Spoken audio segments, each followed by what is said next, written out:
Welcome, Capital W friends, fans, and followers. I'm 𝘬𝘬𝘀𝘀, Capital W board member, and I'm really excited for today's Take 5 because we have Steve Pawlowski. Not only is he an industry stalwart, been in capital markets, been in other areas, but he's just a really, really good guy. And I have a lucky privilege of working with him on a regular basis, so I can say that with sincerity. And I can also say that from the first day he heard about Capital W, you jumped on board. On a really great organization. I really do appreciate your support. So thank you for being here. No problem. We're excited to have a Take 5 with you. Yep. We're going to do the same 5 questions we ask of all of our guests. Okay. So we'll do 5 questions that are general about the industry, and then at the end, 5 quick little fun facts to learn more about you. Okay. And I bet these are things I don't know about you. So I'm excited for you. I'm a pretty simple guy. We'll see what happens. I'm not so sure. All right. So why don't you help the listeners here understand your journey into mortgage, into your professional career, just some high-level touch points along your route to where you are today. Yeah. So I graduated from the University of Pittsburgh, Johnstown in 1985. And at that time, I had gotten a job opportunity to work in the steel industry. So I took that job right out of college. Did that for a couple of years, moved down to Princeton, New Jersey to help run a division down there. And then at the same time, I got married and my wife was down in DC, and we decided that we'll move to whoever got the job first. And she had a hard time getting a teaching job in New Jersey at the time. And she knew somebody who worked at Fannie Mae, and they had a job opening. So I went and interviewed for it. I didn't get that role. But the gentleman who I interviewed with really liked me, and he's like, "Hey, I have a friend who has a job opening. It's kind of an entry-level job, but you'd be a great fit for it." So I went down and interviewed for that position and got that. And that was on the at that time the cash window. So I was buying whole loans for the portfolio, and I did that for a while. And Can I ask one question before you tell your story? Why would someone think that you were in the steel industry and suddenly you'd be great at selling whole loans and the cash window? I have no idea. But he really we kind of hit it off, and he was like, and that's why he said it. This is an entry level job. He goes, you may not want it, and I was like, you know what, I'll take it. So it was kind of steps backwards for me a little bit from a job perspective, but I was willing to take the chance. And so I took it as an opportunity to really learn the business. So at that time, I always tell everybody it's a funny story, but at that time, you got paid hourly for this position because it was an entry level position. So and the cash window would shut down around 4:30. So I would take on all these research jobs, and I would be till like 7 o'clock at night working there. And I really got to network with a lot of different people. And so at that time, a couple opportunities popped up, and I took advantage of it. And I ended up down on the desk on the funding, on our funding side. So at that time, we were funding certain mortgages. So I did the funding desk for a while, and then that turned into a modeling. So I did modeling, GP modeling for a while, and then I went into the finance group because I wanted to learn about finance. So I did that, and then a job on the desk, trading desk opened up, and I went down there, and after a little bit of time going back and forth, I finally landed on the desk, and I was there for like 15 years, and that was really really exciting. And then I got into strategy, like we were talking about before. I did strategy for a while, and after that, that's where we got into more tactical things and implementing different projects, and that led into technology, and then that technology led into managing capital markets technology, and then we had some changeover, and then I started doing all the projects and technology projects for single family. And so at its height, and when you're managing all those tech projects, how many people did you have under you? I had close to 500, a little bit over 500. Wow. But I love your story because it shows that there are many career paths within even a single organization. You went from finance to tech to trading on the desk. Yeah. Well, I always tell everybody too, what's really important is it's not a linear type of process. There are a lot of steps forward and a lot of steps backward in your career. there are a lot of times that I didn't take a promotion because I didn't think I was ready for it. I wanted to build out my skill sets, or it wasn't really where I wanted to go with my career. So you have to really be selective in the roles that you take. I mean, I'll be honest, I had like almost 10, 12 different jobs at Fannie Mae over my 30-year career, and some were lateral, some were step backwards. But it was just for me, it was I knew where I wanted to go and what I wanted to do, and I wanted to manage people, and I wanted to make sure that as I was stepping through my career, I was taking those opportunities that were building out my skill set and my knowledge to be successful when I got to the level that I wanted to be at. Yeah, well, mission accomplished. You did it over those 30 years. Yes. And now I know the answer to this next question, Yeah. but why don't you give us a little background after leaving Fannie, where you are now and what you've been up to? Sure. So I left Fannie Mae about almost 3 years ago and came to 𝘬𝘁𝗻𝘀𝗃𝗲 Capital Trading. And the reason why I came here was I interacted a lot with MCT while I was at Fannie Mae, especially on the technology side, and really building out these vendor relationships. And 𝘬𝘁𝗻𝗃 Capital Trading always impressed me. They were a very innovative company. I well respected in the industry. I really enjoyed, working with Phil and the rest of the team over many years. And when I had the opportunity to come on board, I took it. Yeah, well, So, I'm pretty psyched that I get to work with you on the day sure. today. Great opportunity. Yeah. Well, let's talk a little bit about our industry right now. You mentioned innovation. That's certainly something that's really important. We hear a lot about AI every day. But what do you think, in your opinion, are the most pressing issues in our industry right now? So I think there's a few. One is, the obviously, I think housing affordability is still a challenge for our industry. And affordability is really, the barrier to home ownership, especially for first-time home buyers like my son. My son's, trying to purchase a house, and he's always says it's too expensive. And so, even though I think house prices are still elevated a little bit, and even though rates have kind of come down somewhat, I think just the combination of the cost of purchasing a house and financing it just really is a challenging for prospective buyers like my son. Yeah, it's both levers, really, Yes, it right? really is.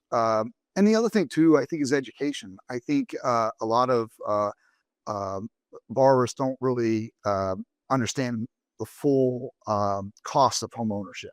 So I think, making sure that borrowers are educated on what it means to be a homeowner, and then two, also making sure that they have the financial wherewithal and understanding to be successful long term. Um, and then I'd probably say from capital markets perspective, it's like anything else. We have a lot of rate volatility.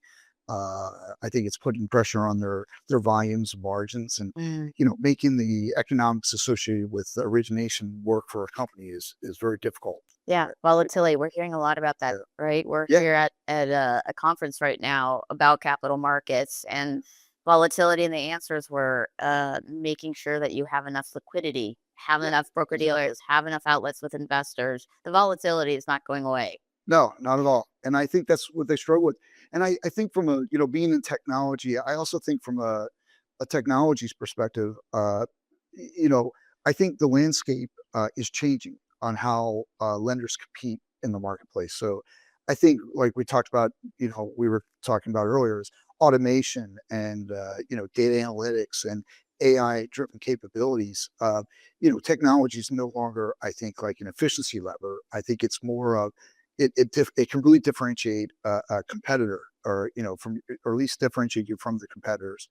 And I think what's happening is a lot of companies are struggling with, how to adopt that technology, how to fit it into their process. So I think that's another big struggle for the industry. Yeah, I agree with that. So you're really good at mentoring. I know that. I've witnessed that. I've seen it. And so what advice would you give someone who, like, even like your son, uh, who I know has done some work in mortgage capital markets? What would you give a young person who's early in their career, they want to get into mortgage capital markets? What coaching would you give them? So, I was in capital markets for 15 years, and You still are.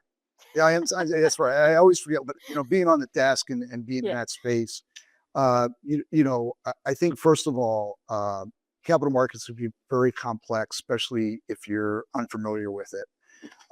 And two, but it's also, I think, one of the most, I'll say, dynamic and rewarding positions I ever had. But what I would say to everybody is, be curious and, be intentional how you're learning. So what I mean by that is, you know, reach out to people in that space, right? I think that most people will be willing to have a conversation with you and share your experience. And I think that's more valuable than a textbook. Um, I think the other thing too, I would say to them is leverage LinkedIn, leverage other people in your organization, go to networking events. I think those are really good opportunities to open doors for you, meet different people. Opportunities may present themselves as you're networking.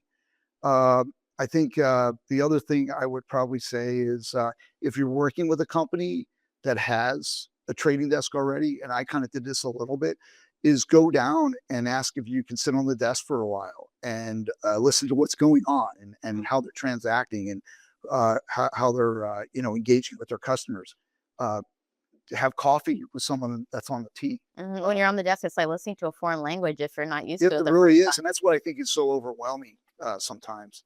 And having coffee, or I think over time, if you're engaging with enough people, the complexity or fear of capital markets kind of gets swept away a little bit. And then, like anything else, having a mentor that helps you navigate. The other thing that I did too when I first joined capital markets, there's a lot of good books out there. There's a lot of resources out there that really teach you the ins and outs of capital markets. And so, definitely, catch up and read and do that. But overall, I think it's just putting yourself out there. It's putting yourself out there, being willing to engage with people.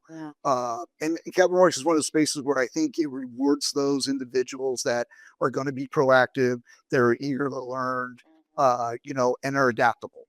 So I like those themes because those are very consistent where you're early in your career or you're any point in your career, adaptability, eager, and wanting to learn and be educated. Yeah. Sure. I mean, everything in mortgage capital markets is changing now. We're all learning all the time. Yeah.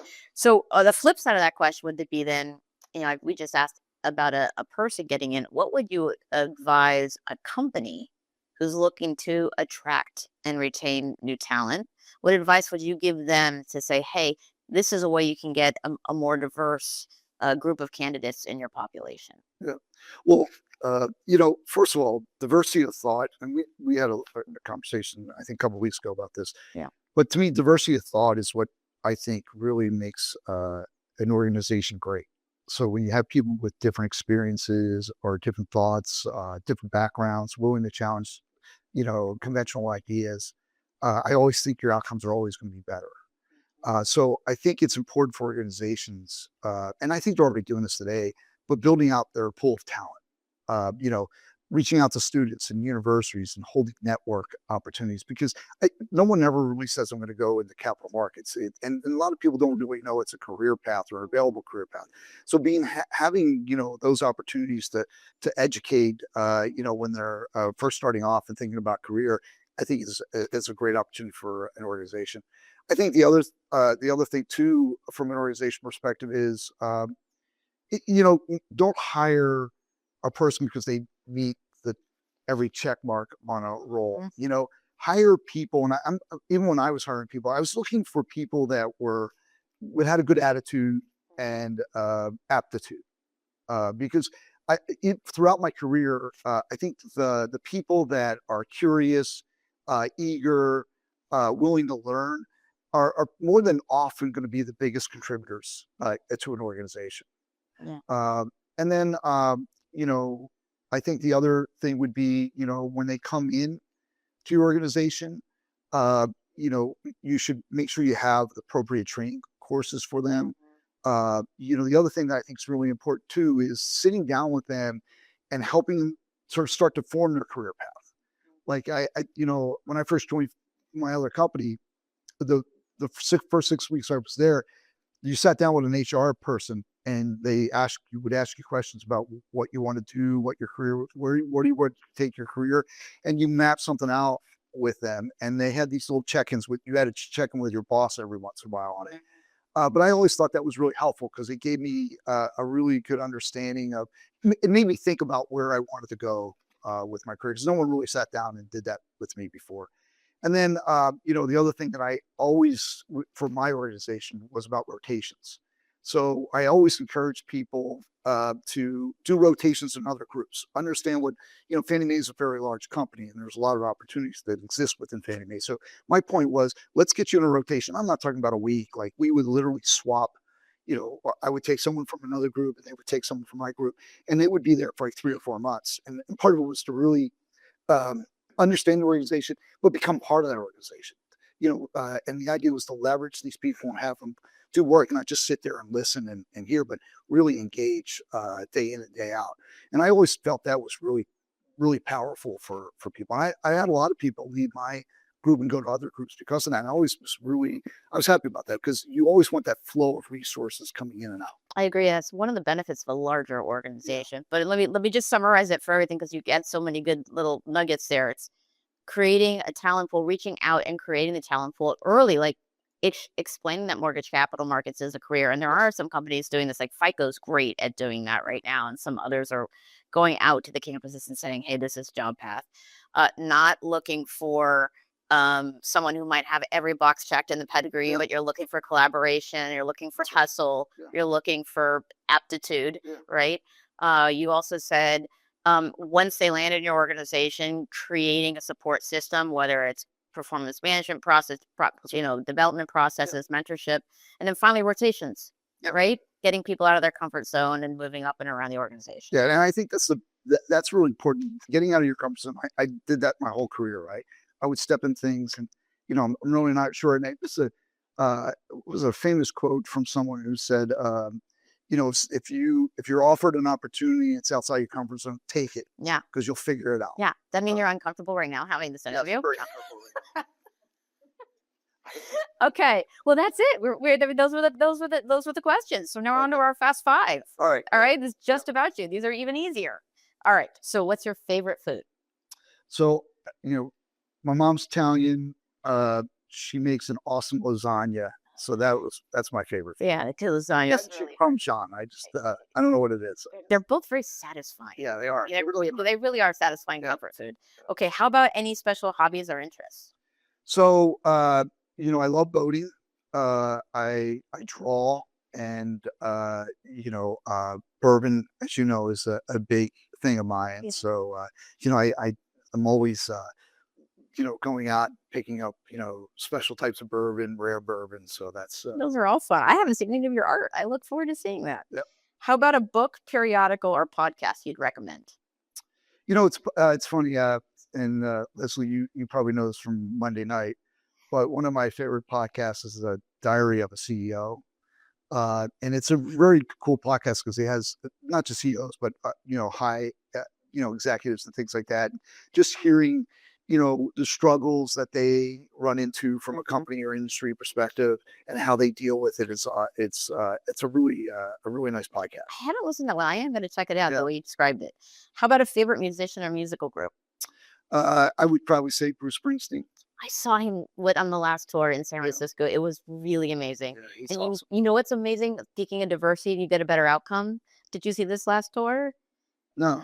The band, I swear, ranged the ages of like 20 to 80 years old in every color. And the music was so inspiring, and they loved being on the stage together. And I thought, that is diversity, He just puts on a great show. Yeah. A lot of energy. And it's, I always go back to my first big concert was a Bruce Springsteen concert at the Vet in Philadelphia. So I always, it's just, special moment. Yeah, that's sweet. And finally, if you can travel anywhere in the world, I know you're a big traveler, but if you go anywhere in the world right now, where would you go? My wife and I would love to go to Italy. That's the one place that we haven't been to that I still have relatives there. And so I would love to. Oh, that's happening. Yeah. I know how hard you work, but you're going to have to carve out some time to get over to Italy. But I would love to go there in Greece, Yeah. Just, well, they're not far apart. You can No, that's right. Yeah. Yeah. Do you see why we wanted you to listen to this interview and talk to Steve? So thank you for being here. Yeah, thank you, Steve. This was terrific. Thank you for being here. And we'll see you on another Take 5. Thank you.